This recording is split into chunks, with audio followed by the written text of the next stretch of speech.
Uma detetive em São Paulo investiga mortes brutais que têm acontecido de formas estranhas, mas similares. E com o passar da investigação, ela acaba descobrindo coisas obscuras. E esse é Skull, a Máscara de Iyengar, de 2020.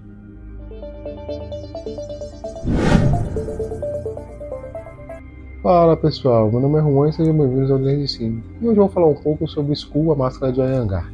E ele é um filme brasileiro de 2020, dirigido e roteirizado por Capel Furman e Armando Fonseca. Eu já tinha visto eles num programa que passava na Universal Channel, que chamava Cinelab, onde eles faziam curtas com muito efeito prático e com pouquíssimo dinheiro. E nesse programa tinha uma adição do Rafael Borg, que também fazia parte do grupo. Aqui, como na série, a gente acaba tendo um filme de terror com bastante efeito prático e muita sanguinolência. E o filme ele começa com uma cena onde tem algumas pessoas na floresta amazônica à procura de um item muito valioso e também macabro. E eles conseguem já dar o contexto do tom que o filme vai ter ao decorrer do tempo. E o filme ele corta para os tempos atuais e mostra que esse item foi achado novamente e que ao ter contato com as pessoas ela começa a causar problemas. E com isso entra na trama da detetive que está investigando esses crimes e que tenta achar o culpado para levar à justiça. E o design da máscara, que é esse artefato macabro, ela é muito legal e ela é bem diferente. Ela tenta puxar para algumas coisas mais da mitologia, de mitologia mais indígena, até porque, segundo o filme, a máscara foi achada na Amazônia. Então ela não é simplesmente uma máscara genérica como do Winnie the Pooh, do filme do Ursinho Pooh, ou uma cópia das máscaras do Michael Myers ou do Jason. Então ela acaba tendo bastante personalidade.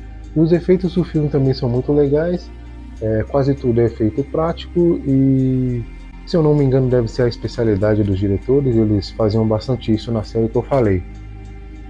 A fotografia do filme acaba se destacando em alguns pontos, principalmente na primeira cena que se passa, se eu não me engano, nos anos 40. E aquela cena eu acho muito legal. E tem algumas outras cenas também que aparece a máscara ou a pessoa que está sendo possuída também é bem legal e acaba tendo um destaque maior para essas partes. E a direção também é muito boa, ela consegue conduzir bem toda essa narrativa do começo ao fim.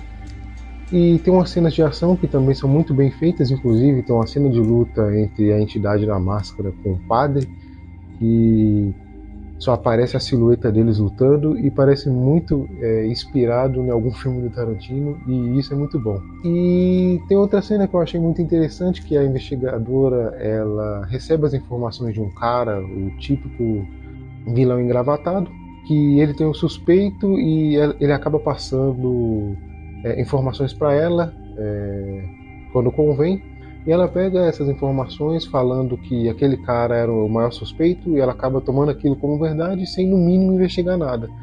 E quando ela percebe que o cara e quando ela persegue esse cara e não consegue pegar ele, e a chefe dela fala por que ela estava perseguindo o cara, ela fala que ele era o principal suspeito da investigação dela e que o cara engravatado tinha dado essas informações.